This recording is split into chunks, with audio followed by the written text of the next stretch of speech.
I'm here to discuss with you traction considerations on your Hilux pickup, or this applies also to any other vehicle for that matter. Actually, they're all the same, you know. Anyway, as you can see, I have here the housing or yung tinatawag na bungo ng ating Hilux pickup. And also, beside it, I have the ring gear and the pinion gear. Now, both of these came from my Hilux pickup way back in 1994 when I bought my LN106 4x4, and subsequently I brought it to 199 Off-Road House kay Ramon Toong, and I had it re-geared, no? And the higher ratio gearing which I got came already with its housing and synchronized ring gear and pinion. So, naiwan sa akin to at tinago ko na lang, no? So, okay. Now, we're talking about air lockers now, no? Now, this is a differential carrier from my Evolution Free Tranny, which this is the spare, which I bought a locker also installed in my transmission, which I am using on my Galant Turbo. Actually, a stock carrier, okay, has spider gears, okay? All carriers, may it be front-wheel drive or rear-wheel drive, has a carrier and it has spider gears. Now, you call this an open type of differential, okay? Meaning, pag yung isang gulong nabalahaw, okay, yung isa hindi umiikot. Okay, unlike pag nakalocker ka, once the other tire loses traction, the other tire would automatically be turning. Okay, some lockers, okay, they might turn simultaneously, or there might be a small gap or lull before the other tire engages. Okay. Now, moving on to the locker, air locker. Here, the air locker, let us presuppose this is an air locker which has a seal type of carrier. It has two O-ring seals on one side of the, well, actually it's adjacent to the bearing, and it has a copper tube in which air passes through it, thereby actuating the mechanism inside the sealed air locker carrier, thereby engaging both the axles of your rear or front differential. Okay. Now, when installing the air locker, okay, this is the front of the housing o yung bungo, no? As per instruction, it's pretty much straightforward. Makikita ninyo na meron siyang butas dito, or bubutasan nyo dito yan, no? So, if this is the front of the housing of your pickup, you are required to drill a hole here in which the copper tubing inside the carrier passes through here, and then it is connected to your compressor.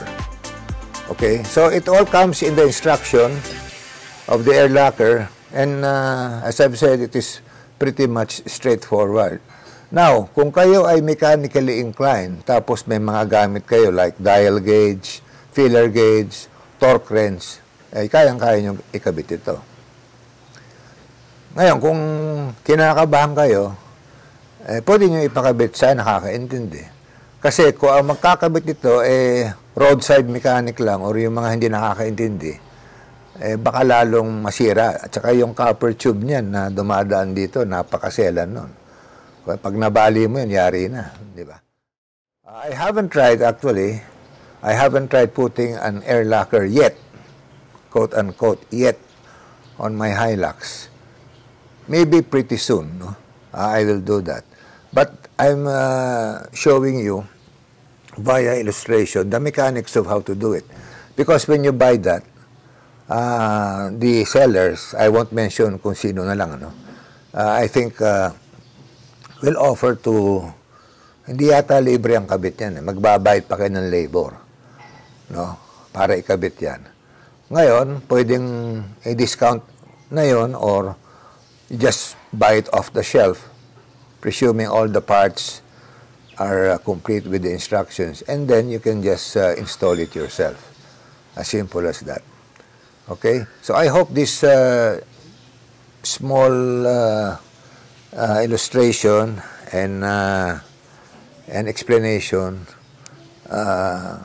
has enlightened you on what on how the air locker functions and its installation. Now, with regards to the installation, basahin nyo yung instructions, madali lang yan. Yun. If you follow it step by step, madali lang yan. Para ka na nag-assemble ng RC or ng static model. Although this is an actual one. No? Maybe doing the dirty work, pulling off the axle from the brake drums at the back, you know, changing the gear oil, blah, blah, blah, all that stuff. You can hire any mechanic to do that. Very basic. Pero yung paglalagay nito, pag i-install, kung kaya nyo, kayo na lang gumawa. It's also very thrilling na kayo na magkabit.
This is by Coleman.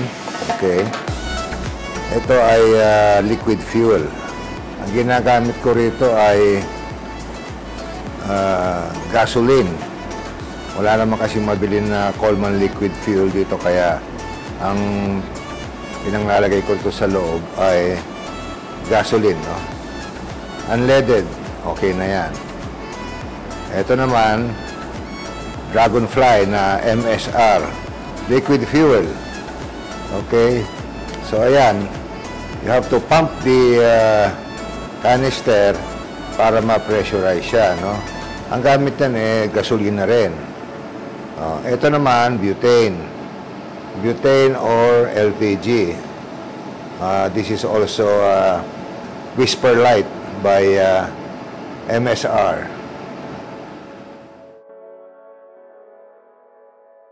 Okay, dual burner, butane or LPG. Ito yung lutuan ko, C2 Summit. Ayan. Ayan.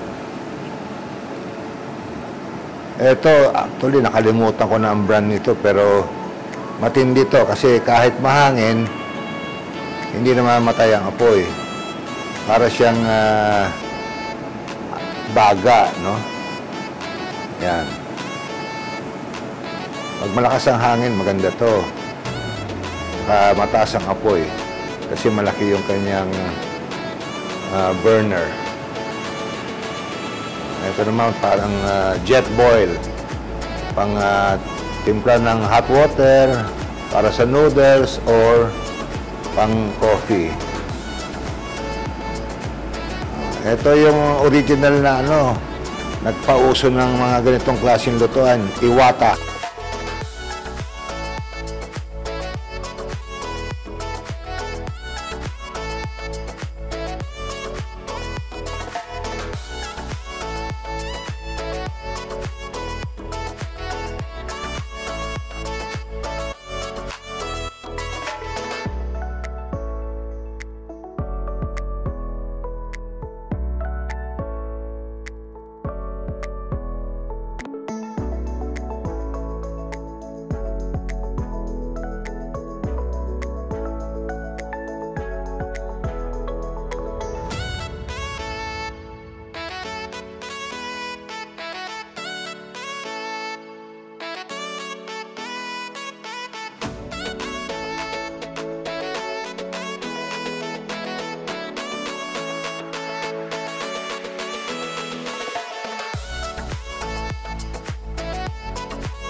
Medyo matagal. Ito naman ho, itong aking Dragonfly na liquid fuel, matipid to. Babanto mo lang ng gasolina to. Tapos ipe-pressurize mo lang, okay na siya. Ayan. Matipid naman yan. Mura lang naman ang gasolina. Oo, kaso lang, pagka ang luto natin tuloy-tuloy, mas mainam na ho na ang gamit nyo ganito. Meron akong baon na 2 tangke nito. So, hindi ka mauubusan ng LPG or ng fuel source kahit 2 buwan ka sa mountains. Yun lang po. Salamat. Sana nagustuhan nyo itong mga cooking implements ko at mga hacks. Please like and subscribe. Thank you.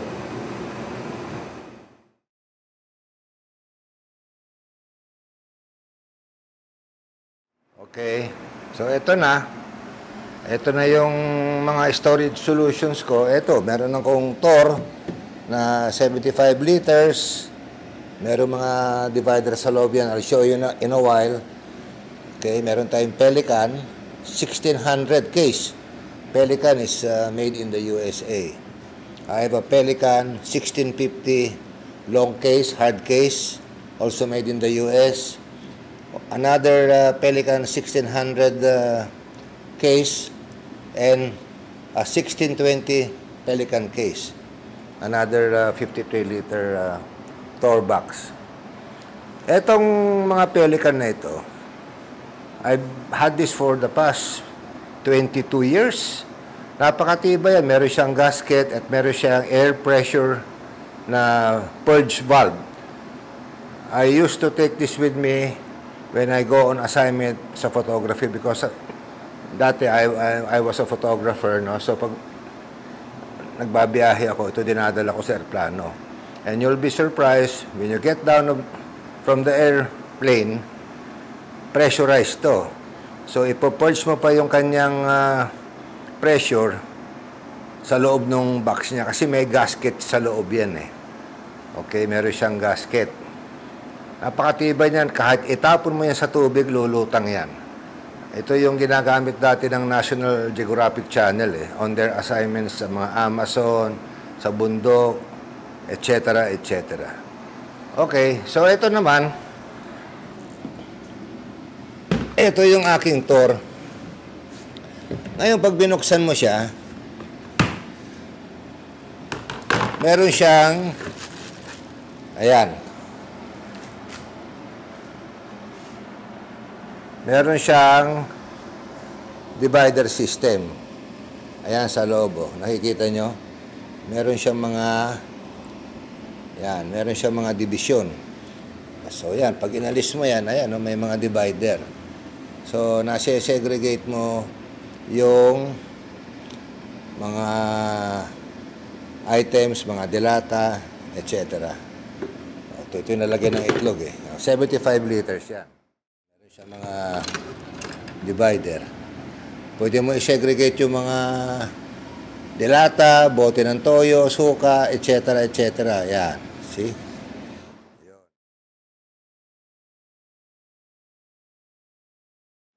Ito, actually, ito ho, another hand-forged axe from Holzbrook. Also Sweden to, medyo mahaba-haba siya. Ayan. Medyo mahaba-haba siya. Ito naman, Husqvarna. Okay, also made in Sweden. Hand-forged. Yan, mahaba rin siya. Halos magkasing haba sila nung Holzbrook. Pero mapapansin niyo, iba yung dibuho or iba yung curvature nung kanyang stock, yung kahoy niya. Siyempre, iba-iba hong brand, iba-iba hong karakteristik. Now we go to this one. This is a carpenter's axe by Holzbrook. Napapansin nyo, iba yung kurbada rito. Iba rin yung kanyang angle. See? Iba rin yung laki ng talim.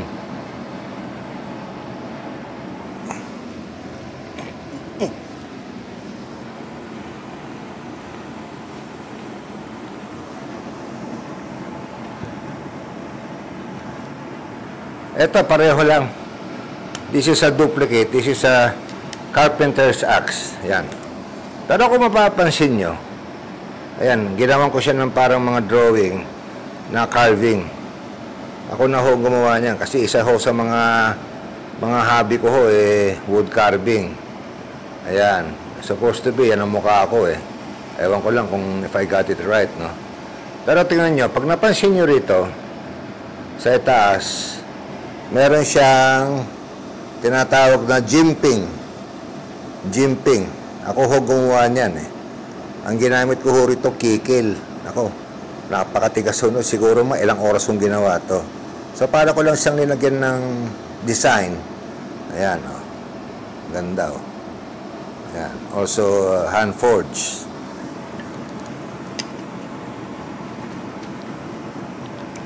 Ito, ayan.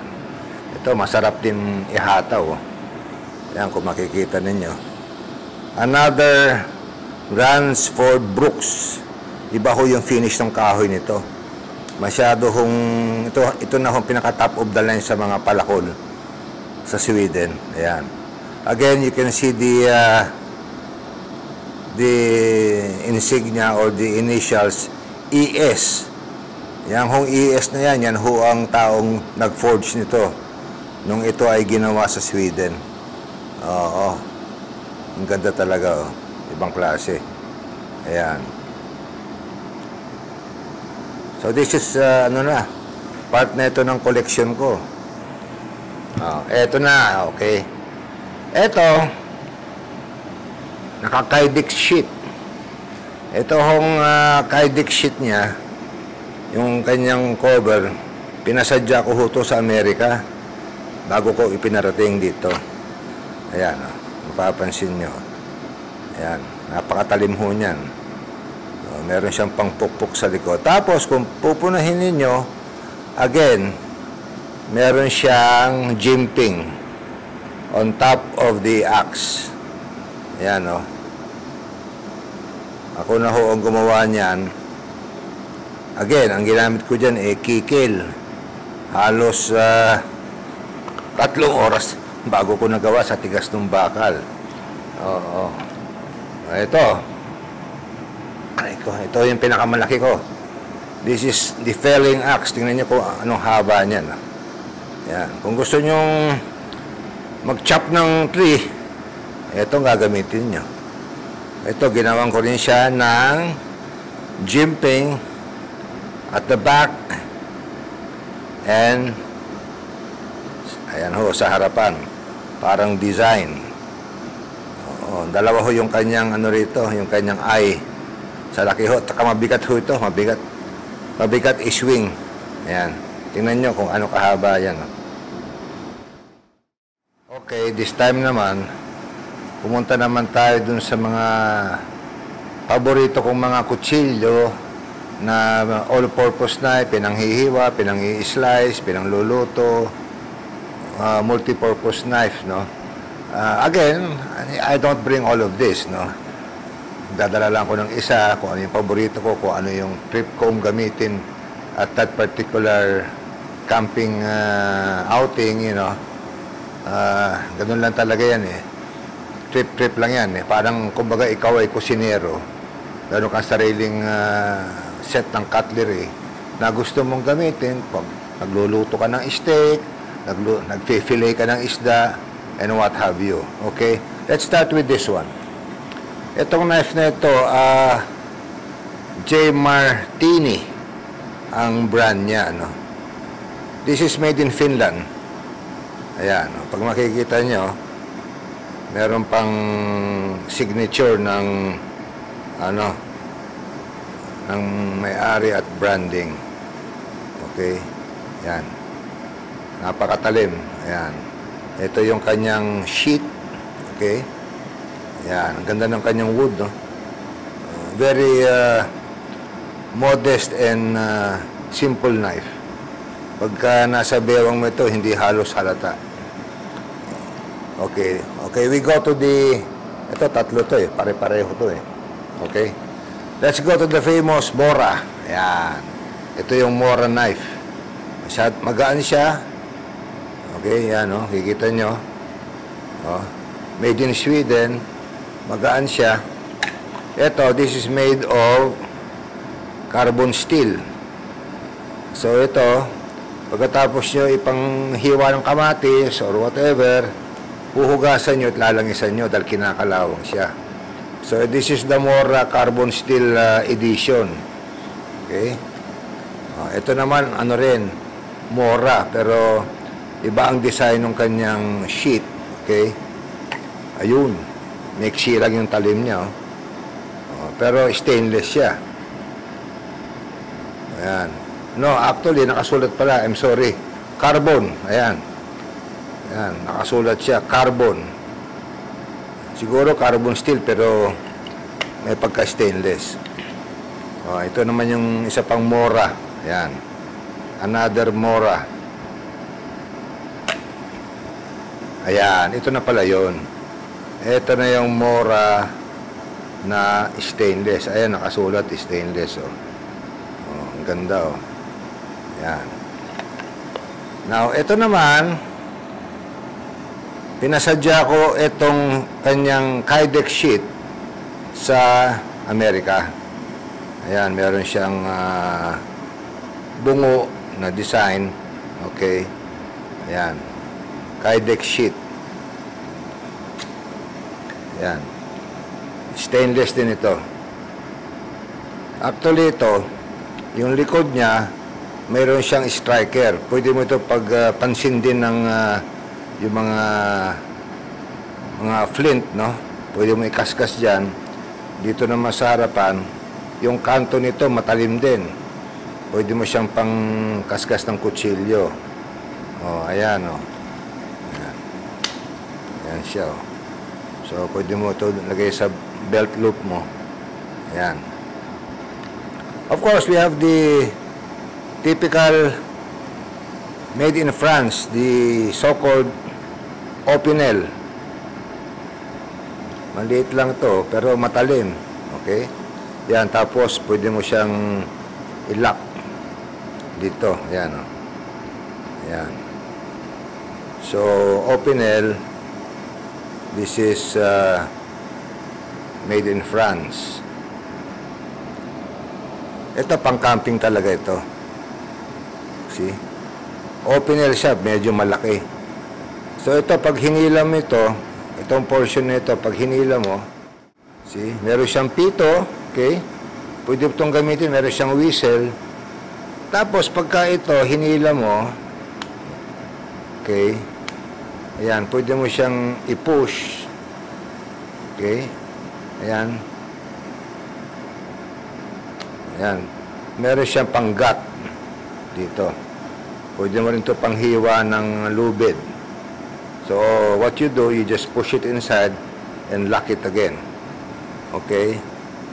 Ngayon, pagka ito naman, binuksan natin, ayan, medyo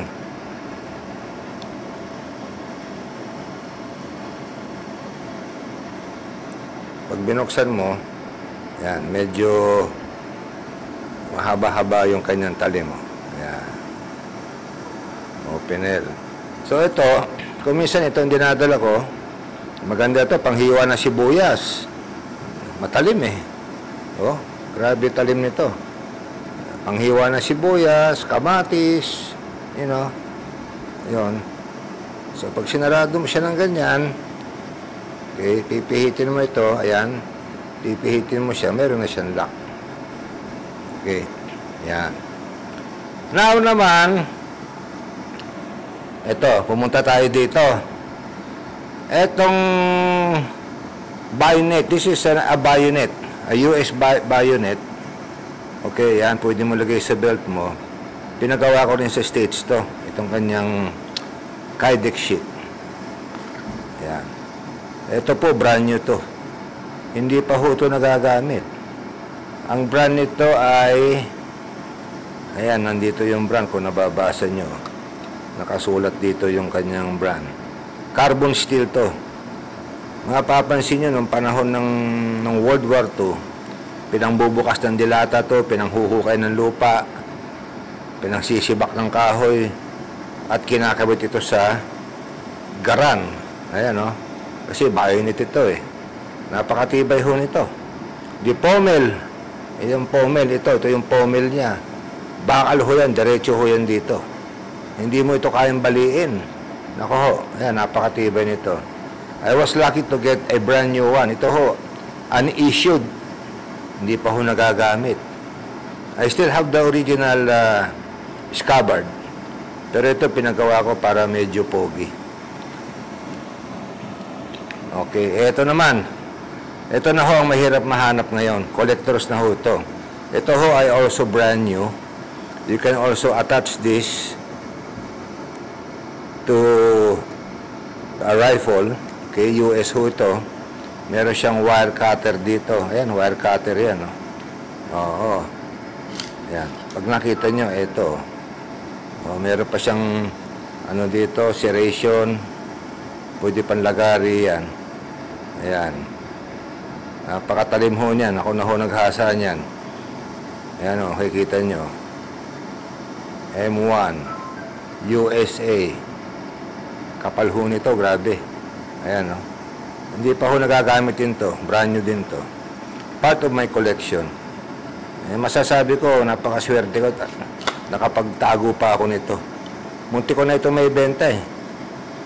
Pero marami hong bumibili sa akin ito. Pero hindi na lang ho, tatago ko na lang. Ayan ho. So with that, ends my knife collection.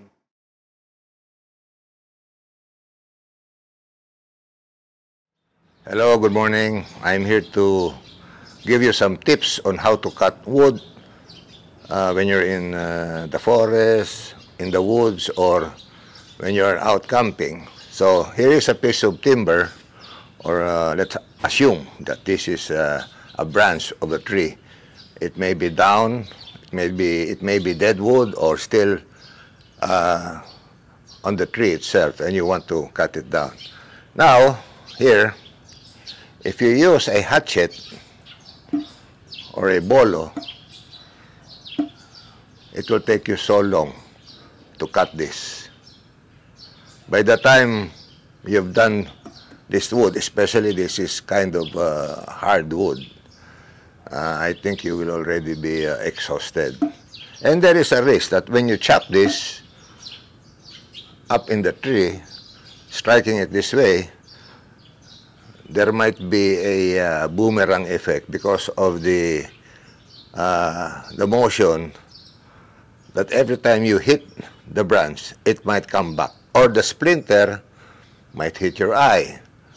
Because I doubt it, if you're going to cut woods, meron kang eye protection, okay? Now,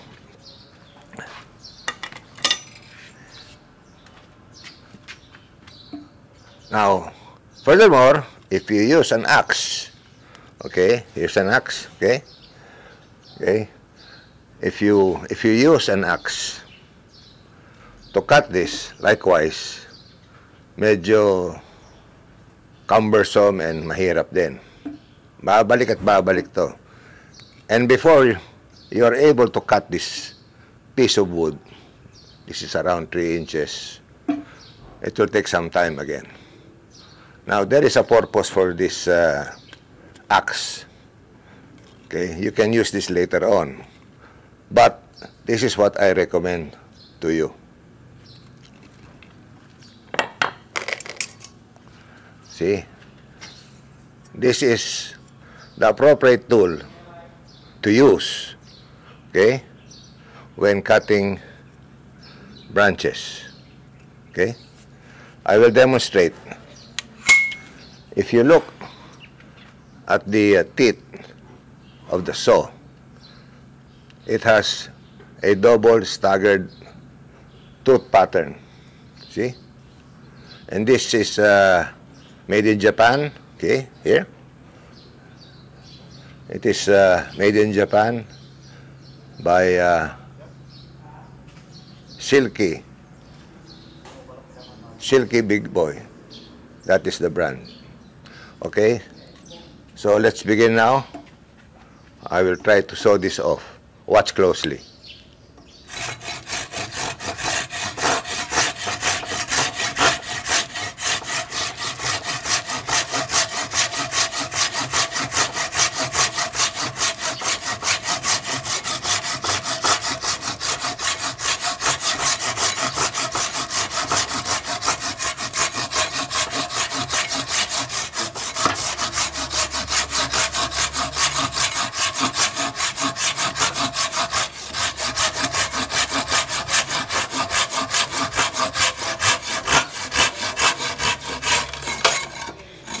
Okay? See, there you have it.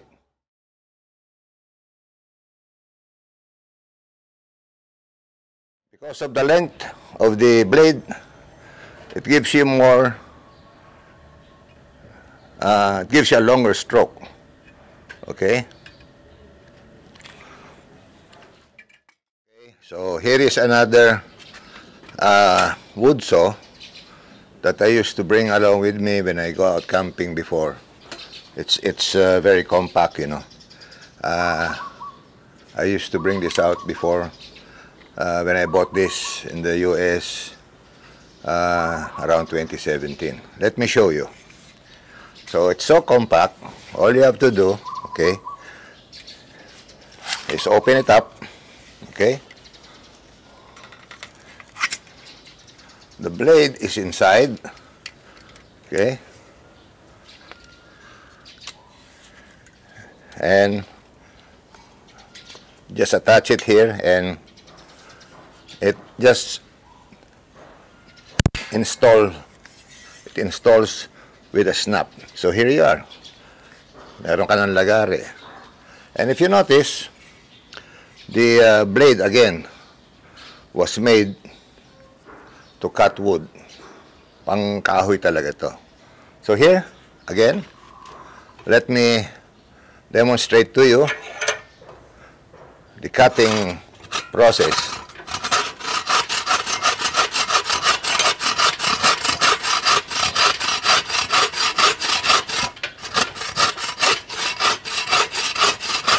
Cutting is a breeze, you know. Walang kahirap-hirap. Para ka lang naglalaro. Ayan.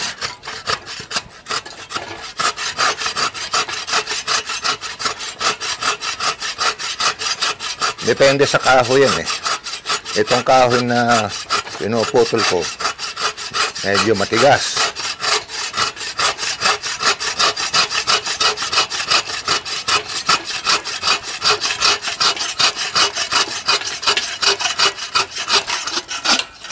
So there you have it. Ayan, putol na siya.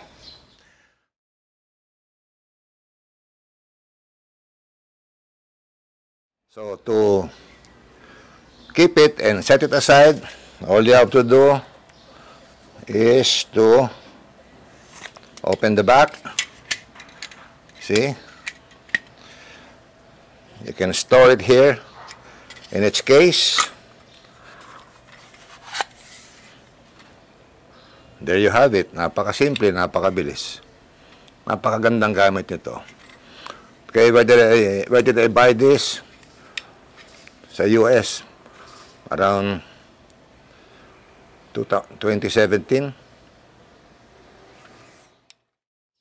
After you cut, okay, cut this wood. Now we are going to use this for our kinder.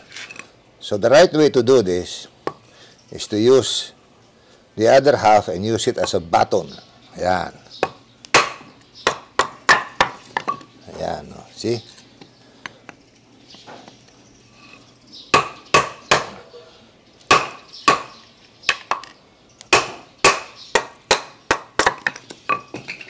Ayan.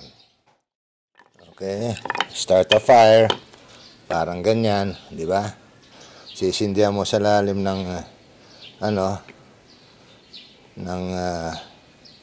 bulak or whatever, and then you can start a fire. So, ngayon naman, okay, if you want to cut this into half, okay, using a sharp axe, this is the safest way to do it, okay? So, lalagay mo rito yan, okay?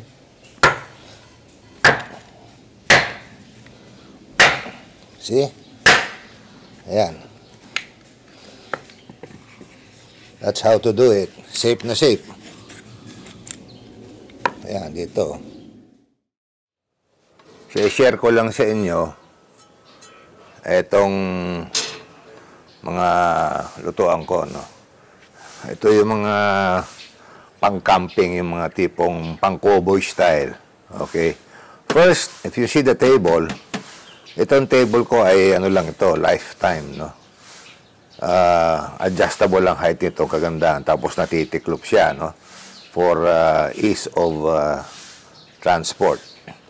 Ngayon, ito, actually, pwede kang mag-ihaw dito sa taas nito, no? Kahit may uling, may kahoy. Kasi linagyan ko siya ng reinforcement. Meron siyang yero, nakatornilyo. So, ito hindi masusunog. So, yung init niya, hindi siya tatagos dito. So, madaling magluto kaysa sa lupa, no? Okay. Itong aking ihawan, actually, ano ito griller. Itong ihawan ko, made of carbon steel, mabigat to. This is not the typical, yung mga nabibili dyan sa Shopee na stainless. Oo nga, stainless, pero isang ihaw mo doon, kalawang na, tsaka numinipis, tumutupi yung bakal, kasi siyempre, malambot lang yon. Pagka inainitan na, medyo nagwa-warp. Ito, this is made of carbon steel, ang kapal nito. Mahigit siguro mga 2 mm to, ang kapal, or 2.5 mm, no? By Adventure Kings. Napakaganda. At na-dismantle siya, okay, tapos, na-assemble. Ito yung kanyang packaging, Kings. Okay. Ngayon, ito, typical griller. So, you can put charcoal, wood, kindling, whatever, no? Pwede kayo mag-ihaw dito. Pwede rin mag-bonfire. Yan. Ngayon, kung type nyo mag-cook out, ito, meron akong isang skillet. This is Lodge. Okay, US. Only the best, of course, no? Maraming klaseng mga lutuan na imitation lang, no? Na hindi siya magtatagal. By the way, ito pala, guys, this is carbon steel. Hindi siya cast iron. So, yan, pwede ka na magluto dito ng maski ano, itlog, whatever, pang breakfast. Okay? Tapos, ito naman, this is also carbon steel. Okay, actually, brand new to. Hindi ko pa ito nagagamit. Galing sa US to. Eksakto lang, pang itlog, no? Ham, whatever, cold cuts. Ang brand nito ay Bromwell frying pan. Okay, yan. Pwede kang magluto dyan, no? Firewood or uling. Okay, I have another one. This is also brand new. Ang kanyang brand Matfer. Okay, Matfer. US din ito. Carbon steel. Hindi pa rin nagagamit to. Ayan, eksakto. Pang itlog. Para bang it looks so pleasurable to cook using these gadgets, you know. Parang cowboy kunwari, nasa bundok kayo, alam mo na, feel the nature. Okay. Oh, we go to the other one, no. Ito, this is a stainless skillet. Cute. Maliit siya. Actually, ang may-ari nito, mother ko. Would you believe that this is almost 100 years old? Yes, sir. You heard it correctly. Almost 100 years old. Why? Kasi pag-aari ito ng nanay ko nung siya ay dalaga pa. See, I'm already 66. So you can imagine how old my mother is, no? Gamit niya ito nung siya ay dalaga, siguro mga 1940s. No? Ayan, mga 1940s, no? Maybe after the war. Ayan. So, matanda na ito. And it's still functional. It's still holding up. Stainless. Napakagaan. Ayan. Ayun. See? Marami tayong mga kitchen implements, ika nga, mga panluto. Yun. So, eto, labas lang nyo ito kung mag-iihaw kayo ng pork chop, liempo, whatever. Okay. The brand is Adventure Kings. Yan, matibay ito. Meron din ako nung stainless na nabibili sa Shopee, pero actually, maghapon ko lang ginamit yon or parang 3 days. Medyo na-disforma na, nag-warp na siya. Okay, so that's it. That's just about it. Thank you. Ito naman, cast iron. Okay, Lodge ang brand niya. Marami kasing nabibiling cast iron sa online, pero siyempre, ito yung pinakamaganda, pinaka-top of the line Lodge. Pwede ka rin magluto-luto rito, kaso medyo mabigat. Kasi nga ito made of cast iron. Ito, okay, this is a Dutch oven. Ang Dutch oven ay, sa madaling salita, kaldero. See, kalderong malito. Cute siya, actually.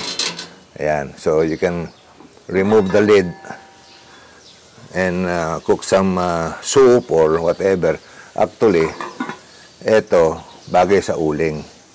Ilalapag mo yan sa lupa, lalagyan mo ng uling sa ilalim, kaya nga ito may space.